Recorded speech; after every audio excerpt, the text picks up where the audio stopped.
Hello, and welcome to South Pole, the podcast that explores everything Antarctica. I am your host, Clark Marchese, and today we are talking about Antarctic plastic in Antarctica.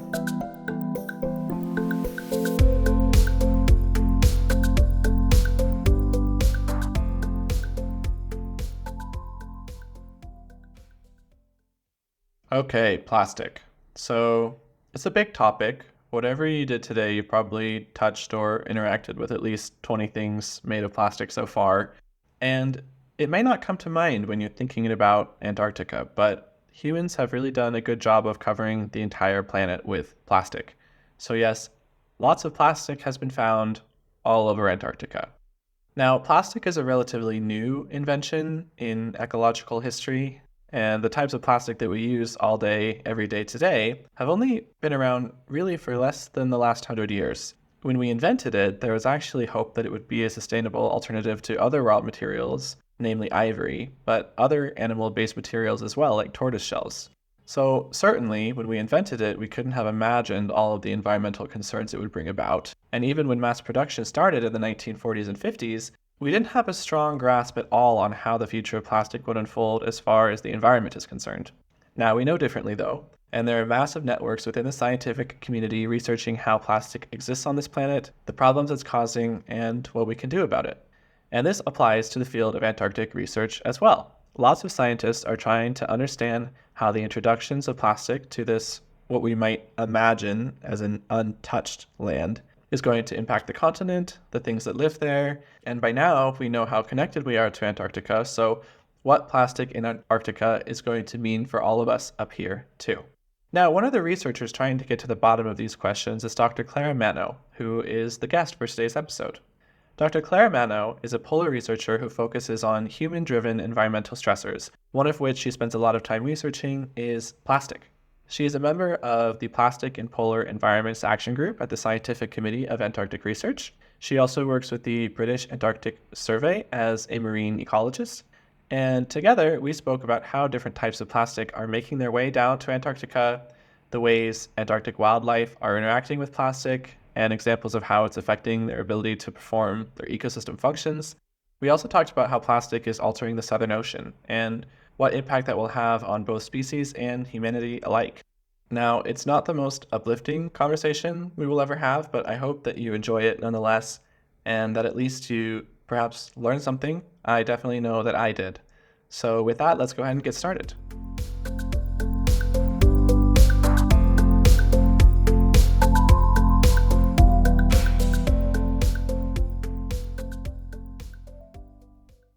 All right, welcome, Dr. Clara Manno. Thank you for taking the time to come on the show today. The first question I have is if you could just introduce yourself and tell us a bit about your research. Hi, thank you, Clark. Thank you to invite me today. My name is Clara Manno, and I am a biological oceanographer, and I work in the British Antarctic Survey in Cambridge. As you can guess from my accent, despite I work in Cambridge, I'm Italian, but I moved in Cambridge more than 10 years ago. So my research interest is to investigate the impact of human-driven stressors that include, for example, climate change, but also pollution. And I have a specific focus on Antarctic ocean ecosystem. Okay, amazing. Happy to have you with us. One question I think a lot of Antarctic researchers get asked probably every time they speak to someone is, have you ever been to Antarctica? So I'm going to add to your list of people who have ever asked you that question. Oh, well, first of all, I've been very, very lucky. In fact, I got the privilege to participate to several Antarctic research expeditions. I think the total number is 11. The first time I was 20 years old. This was during my PhD student project, the project that bring me to Antarctica. So each time was a different kind of project. So I've been involved in many different projects, and the main aim of the project were to investigate the mechanism that regulate the capability of the ocean to uptake CO2 from the atmosphere. So basically, we want to understand how marine ecosystem in general can drive this process, can make this process much more efficient. If we focus on my last research expedition in Antarctica, the main objective was to investigate the impact of microplastic pollution on this process. So how the interaction of microplastic with the biota, so the ecosystem in general, can impact the ability of the ocean to uptake CO2. In one sentence, we want to understand how microplastic can counteract the ability of the ocean to counteract climate change mitigation. Okay, so that sounds super interesting, and we're definitely going to dig into that project as we go along. But in a general sense, to sort of set the stage for this field, because I know there's a growing body of research looking at plastics in Antarctica, what broad-based questions do scientists have about plastics in Antarctica? The main problem is that plastic in general is a product of human activity. And that means that if you have the presence of human, you have plastic, a different scale. That's why there is Antarctica plastic pollution at the moment, not just in Antarctica, but in general in the polar region. So the research question that we want to understand is, first of all, to investigate the extent of microplastic and the plastic fragment in general in this region, and also how these pollution interact with the whole marine ecosystem. So we want to understand the behavior and the fate of plastic in that region. Okay, so then in order to find that out, we have to know where the plastic is. Where do we see plastic pollution through Antarctica, both macroplastics and microplastics?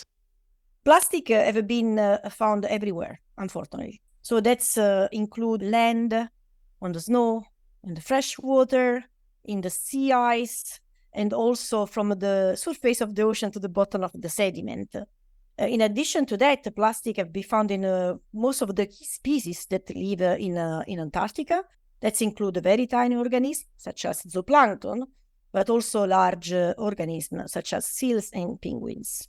Okay, so basically everywhere. Then I guess the next obvious question is, where is it coming from? What are sort of the pathways through which plastic is ending up down there? Yeah. Okay. When we think about the sources, as I say, the sources is straightly connected to the human presence in Antarctica, or in general, human activity related to Antarctica. We can split the local source to the long-range source. When we're talking about the local source, of course, these include ship traffic, but also activity on the land produced by research base and campsites.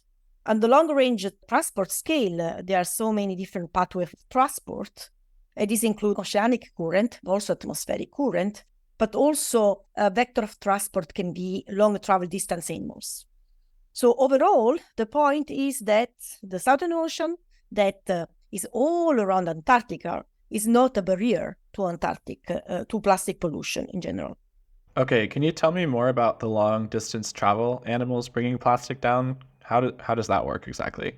There are a lot of animals that travel a long distance from low latitude to Antarctica to feed themselves. So whale can be a good example, but also big birds do this. So this can be a vector of transport, just because the organisms need to move from low latitude to high latitude looking for food. Okay, and then at that point, they already have plastic inside them when they arrive? They can have plastic attached to the body as well. They can have plastic on the feather, for example, not necessarily inside because they ingest it. Okay, so then let's start to talk about how plastic is actually interfering with the ecosystems. So we have larger items of plastic that we can see with our eyes. So they could be from fishing nets, they could be pollution from tourists. But then we have these smaller plastics, some of which we can see and others we can't, which are microplastics and nanoplastics. How are these different types of plastics impacting the Antarctic ecosystems? Yeah, first of all, Antarctic ecosystem is a unique ecosystem.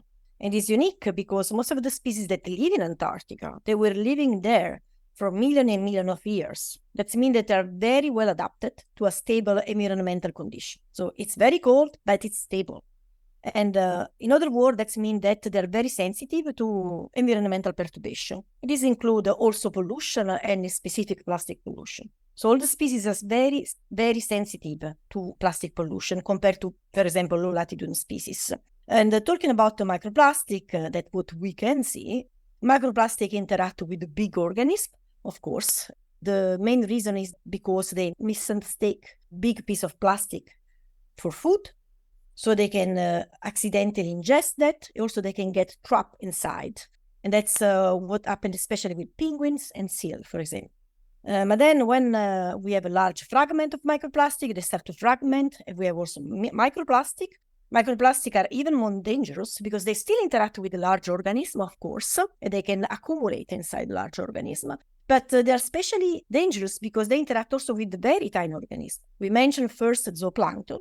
Zooplankton are very small, but they are very abundant as well. Actually, the biomass of zooplankton is higher than the biomass of a human being. So when we're talking about biomass, that basically means if you took all the humans in the world and you put them on a scale, and then we took all the zooplankton in the world and we put it on a different scale, zooplankton will weigh more than us humans. So all of us humans together weigh around 500 million metric tons, and the zooplankton altogether weigh about 1 billion. So basically twice as much. That's pretty crazy. So that means that is a significant amount of biomass. They are significant inside the ecosystem, no? They are the base of food chain. That means that if there is an impact of zooplankton, this can be a cascading effect on the whole ecosystem in Antarctica. We've talked about the terms biomagnification and bioaccumulation on the show before, so quickly, basically this is when organisms accumulate toxins in their bodies through interaction with them in the environment. And when they are eaten by predators, the predators eat all of the toxins that were in the prey and also the prey's prey. So toxins build along the food chain, and that's why it's such a problem that all of these toxins are being absorbed by the small organisms at the base of the food chain. In terms of nanoplastic, that is another step of fragmentation. Nanoplastic can be even more dangerous because it's so small that it can pass to the membrane cell. So that means that it can trigger toxicity. A toxicity can have as a final effect mortality. So we know that there is a lot of physiological destruction already because we perform a lot of incubation experiments when they expose organisms to microplastic and nanoplastic. This can generate egg malformation, for example, reducing swimming behavior. That means that organisms are not able to escape to predator, and long-term sublethal effect. So that will end up in the decrease of population at a large scale level. Okay, so egg malformation, reducing swimming behavior, and eventually decrease of population. Yikes. Are we seeing any significant decrease in population yet in the data on account of plastics? We don't, and that's because the plastic pollution is still a relative new global issue. Now it's a recent topic that the scientists are going to start to investigate. So we don't have a long data set yet. We have long data set in terms of accumulation of microplastic on the beach around some coastal region in Antarctica. So we know that there is an increase of microplastic, for example, inside the organism. But this trend doesn't tell us anything about the impact, no? The impact is something that we need to study more into the deep, and we need also long-term study to understand potential adaptation, flexibility, and potential resilience of some species to this impact. Okay, so I guess we just need to do the research and wait for the research.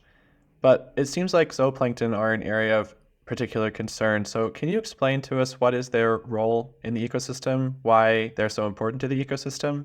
If we want to focus on the keystone species of zooplankton in Antarctica, we're talking about Antarctic krill, for example. So that can be a very good example because at the moment there is a lot of study of microplastic and nanoplastic impact on Antarctic krill. Antarctic krill is fundamental for so many reasons, not just for fishery. It's important in the ecosystem because it's a kind of bridge between low-level and high-level food chain. That means that if something happens to krill population, this is going to be a devastating effect to the high level of the food chain because it's a food source of big predators, such like penguins and seals and whales. Also is part of the food source of a lot of commercial fish. So that's why it's very relevant. So a keystone species is one that is very important to an ecosystem. So important, in fact, that if they were to cease to exist, the ecosystem would change dramatically, if not completely fall apart. Krill are a keystone species in Antarctica, and we will be doing an episode all about krill in the next couple of weeks, so be sure you are subscribed to the show so you do not miss it in your feed. It's very relevant also because have a very important role in the carbon cycle. In fact, krill can produce a large amount of feces. These feces are rich in carbon. They can sink very quick from the surface to the bottom of the ocean. So in a way, this process promotes the ability of the ocean to uptake CO2 and then eventually sequester and store carbon into the deep ocean. Oh, wow. I did not know that. So it's part of this process that is very important for the mitigation of climate change. Say that what is the interaction with the microplastic and nanoplastic? Krill is a filter feeding. That means that it can get in a large amount, a large volume of particle. It is increase the chance of interaction with the microplastic or nanoplastic. Another important feature of krill is that krill need to live very close or in relation with ice. A lot of studies have shown now that ice is a sink of microplastic. So microplastic get accumulated in the ice. So again, there is an increase of potential exposure of microplastic to krill. Wait, do we know why ice is a sink for microplastics? One of the reasons is just that ice take a lot of time to get generated. And the first layer of ice is generated on the surface. And on the surface of the water, you have a lot of microplastic. So it's a process, a continuous process in the formation of ice and the release of microplastic on the surface. That's one of the main reasons. Okay. So then are we seeing any ways in which the consumption or the absorption of microplastics from these keystone species is affecting their ability to perform their ecosystem functions?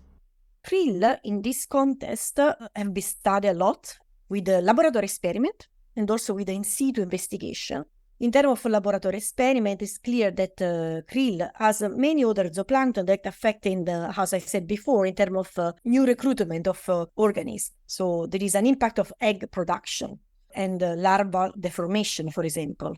Okay, quickly, recruitment refers to the process of new organisms being added to a population, mostly referring to the birth of new little ones, but it can also refer to survival past certain stages of development, reaching sexual maturity where their DNA enters the gene pool, or even the integration of two populations. And also, they can get impact in the way they move. They can vertical migrate, for example, and in a way, this impact their ability to escape predator. So it's not a direct impact, but a sublethal impact. Another important aspect is also that, as we said, krill is very important because contribute to the carbon export, because produce these large, rich carbon feces. And when krill ingest microplastic, this microplastic pass through their faces. So we have a feces with microplastic inside. And most of microplastic have a low density respect to feces. That means that impact the ability of feces sink very quick in the water column. And eventually this decrease the chance that these feces reach the bottom of the ocean. And in turn impact the ability of feces to contribute to the carbon export from the surface to the deep ocean. Okay, so it sounds like microplastics in the Southern Ocean have an impact on the organisms within the ocean, but they can also interfere with or even alter ocean chemistry through krill feces, if I understand correctly. The principle is what we call the biological carbon pump. So the CO2 is uptake by phytoplankton, they do photosynthesis, and they convert the CO2 in carbon. And then in this process, the zooplankton become an important player because zooplankton feed on phytoplankton. So again, there is a conversion of carbon in the zooplankton biomass. And then zooplankton move up and down because vertical migration, then they produce also fishes, and all these pump carbon to the deep ocean. The way this process can be affected can be through different way. And of course, also the change in the biogeochemistry can impact this process because, again, the change in biogeochemistry of the ocean can impact the ability of the ocean to develop. We need to think about, for example, on the fact that in the Arctic Ocean, pollution is not just the main stress. Antarctic Ocean is already under threat by other climatic stressors, such as, for example, global warming and ocean acidification. Ocean acidification impact organisms in so many different ways. Ocean acidification means that the carbon chemistry of the water change the pH, change the carbon ion that are present in the system. It is affect the energetic budget of the organism. Wow, so the microplastic impacts the organism, which impacts the ocean chemistry, which in turn impacts the organism again. Biogeochemistry, that also sounds like a fun vocab word. So it's an interdisciplinary field combining aspects of biology, geology, and chemistry together to understand how natural processes like this influence the Earth's chemical environment. The organisms that are much more affected are the organisms that need carbonate to build their shell. But that's not always the case. We know that also krill and copepod can get impacted by the change in the carbon chemistry. Now, the point is that when you have one issue to deal with, can be complicated, but a little bit complicated. But think about that in Antarctica, all the organisms need to deal with a lot of issues. They need to deal with a lot of stressors. So they have a global warming, ocean acidification, and now also plastic. That's why an important aspect is to try to put all these impact together and figure out what is the cumulative or additive effect of all the stressor that human activity generates. Okay, so I just want to make sure that I understand this correctly. There's two major potential issues when it comes to how plastic is altering the ocean's relationship with carbon. The first is that it affects the ocean's ability to act as a carbon sink and therefore has a negative impact on our climate systems. The second is that it contributes to ocean acidification, which has a host of effects on the ocean ecosystem. And micro and nanoplastics are influencing both of these processes. Microplastic and nanoplastic pollution is an anthropogenic stressor. Ocean acidification is an anthropogenic stressor in terms of climate change. Both of these stressors can act at the same time. So the fact that they act at the same time generate an extra stress on the organism. And the organisms, specifically zooplankton, they are fundamental for the carbon export. And if they get impacted, this will in turn influence the ability of the carbon of the ocean to transport carbon to the deep ocean. Wow. So then what do we do about this? Do you have any thoughts on how we can mitigate the impacts of plastics on Antarctica? Of course, that's the question of $1 million. Of course, it's important to gather more and more information because so far a lot of mechanisms are still poor understood. It's not clear where are the main hotspots of plastic in general in the Antarctica. And also it's not clear how they interact with all the keystone species. Some of the species are not studied yet, for example. So first of all, it will be fundamental to increase global cooperation. This is because we need to build a kind of framework for developing a plastic footprint of Antarctic action. In the Antarctica, there is not just research, there is also fishery, there is tourism. We need to find a way to cooperate together to generate a zero plastic waste culture in all the activities that are related to Antarctica. This is the only way to proceed. That's the first step. Okay, so you just mentioned that there are some species that are still not studied. I'm wondering, what else do we still not know about plastics in Antarctica? What other major research gaps do we have? Yeah, one of the major research gaps is that we don't have a huge coverage in terms of geographical region and also temporal data about the plastic pollution presence. Now, we don't know the extent of plastic pollution in Antarctica. And the main reason is that it's very hard to collect data in Antarctica, still a very remote place, and we also want to preserve that. So first of all, we should try to increase the amount of data that we have on Antarctic microplastic abundance or Antarctic macroplastic abundance. Then we also need to understand, as we discussed before, the potential additive impact of plastic with other environmental stressors. The understanding so far is very, very poor. This will help you to identify toxicity threshold, because maybe toxicity thresholds are much more lower than what we think. So even if we don't have a huge amount of microplastic in Antarctica, since Antarctica is already under stress because climate change, the threshold to microplastic pollution can be lower than we expect, or what we can expect in the lower latitude, for example. And as I said, this is a very important step because we need to understand with the long-term analysis, so we need a monitoring process. Monitoring processes are going to give us information about adaptation strategy and the capacity of resilience to the impact of microplastic. Okay, so any future researchers out there, I hope you were listening to this because it sounds like we have our work cut out for us. Now, we're going to start to round out the end of the episode, and I want to ask if there's anything that we didn't talk about today that you think we must mention in a conversation about plastics in Antarctica? We touched everything, but I want just to highlight one more time again that in Antarctica is a very special place. So it's critically important that the impact of plastic pollution in the Southern Ocean, and in general in Antarctica, is set in a global context. Plastic in Antarctica is a global issue. It's not a regional issue. And that's mean that what happened in Antarctica doesn't stay all in Antarctica and vice versa. And probably this is a message that need to become stronger and stronger and come back to the discussion of collaboration. International collaboration with all the countries that are connected to Antarctic need to become much more strong. Yes, that does seem to be a recurring theme. The next question is, what's your favorite thing about Antarctica? So I was always fascinating about Antarctica because I was intrigued about the fact that despite it's so remote, so isolated, still play a fundamental role for the health of our planet and for the global ocean circulation. So for me, this region represented the way nature is balanced and the way nature keep the planet work, basically. Yeah, that is very true about Antarctica. Now, we've talked about a couple of things today, things that could be a little bit anxiety inducing. So, this next question is sort of a step towards ending on a note of optimism or positivity. Is there any good news that's come out recently in your field of research that you can share with us? I agree that positive is important. It's important to keep a positive message.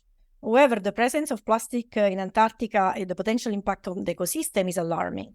That means that so far there is not a good news about it. No, we just discover the top of the iceberg in terms of issue, potential impact of plastic in Antarctica. However, since we need to have a positive approach, one of the positive aspects is that there is more and more awareness about the issue of plastic pollution in Antarctica and in general in the polar region. And then this awareness, something that is true at different level, this including scientists, all Antarctic operator, policymaker, and also general public. And I truly believe that the awareness is general help to make better choice and also is a way to move forward effective solution and strategy. So we really need to increase awareness, and that's the way we're moving at the moment. So we say that this is a positive news. Yeah, I think that's definitely true. I mean, plastic is gaining a lot of attention in recent years. It was even the theme of this year's 2024 Earth Day. And all this movement has brought about negotiations for a global treaty to address plastic pollution and even production. Side note for anyone who is curious about plastic and wants to learn more, Pine Forest Media has another podcast series all about plastic and how it exists on our planet. So it's called Plastic Podcast, and you can find it wherever you stream. But I think that this plastics treaty is giving a lot of researchers a lot of hope, and it was made possible on account of the awareness that you just mentioned. And the last question I have for you today is, where can people find you and follow your work?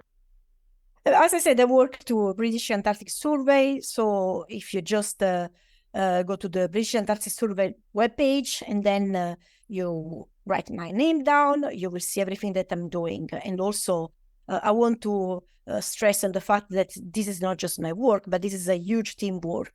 And everything that we do in Antarctica is because there is a huge effort of a lot of people that work together, not just scientists, but everybody have a small piece in the puzzle to make this possible. Okay. Well, I will include links to that in the episode description. And this is the part where I say thank you so much for taking the time to talk to me today. Thank you for teaching me about plastics in Antarctica. And also thank you for your very important research in this space. Thank you so much again to invite me.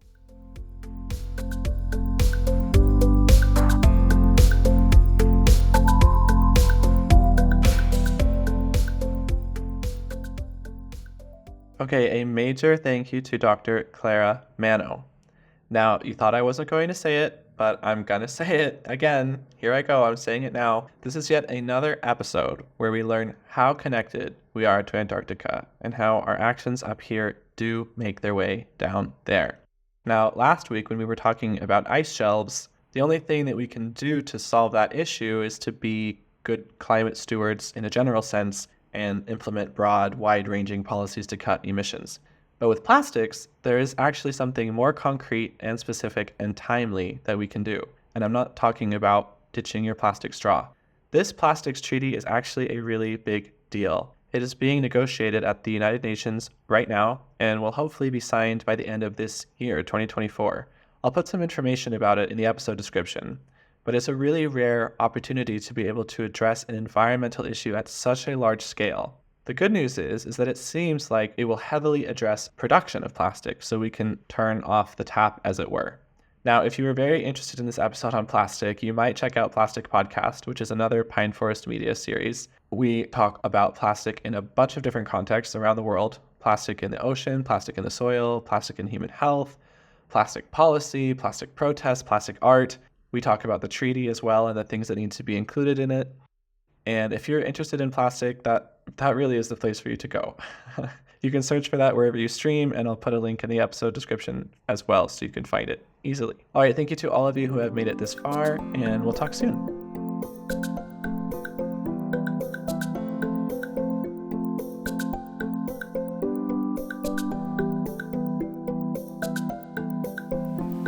You've been listening to South Pole. You can find more information about this week's guest and links to their work in the episode description. Cover art for the show was done by Laurel Wong, and the music you're listening to was done by Neela Ruiz. I am your host, Clark Marchese, and this episode was produced and engineered by me, so if you found it interesting, send it to someone you know. South Pole is part of a larger network of sciencey podcasts called Pine Forest Media. We've got one on plastic, one on drinking water, and a couple of new ones coming out soon. You can find more information about us in the episode description or on our website at pineforestpods.com. We are also on Instagram and TikTok at Pine Forest Media. And if you love the show and want to support science communication like this, a 5-star rating across platforms and a review on Apple Podcasts is one of the best things you can do to help us reach more people and for the entire network to grow. All right, thank you to all of you who have made it this far, and we'll talk soon.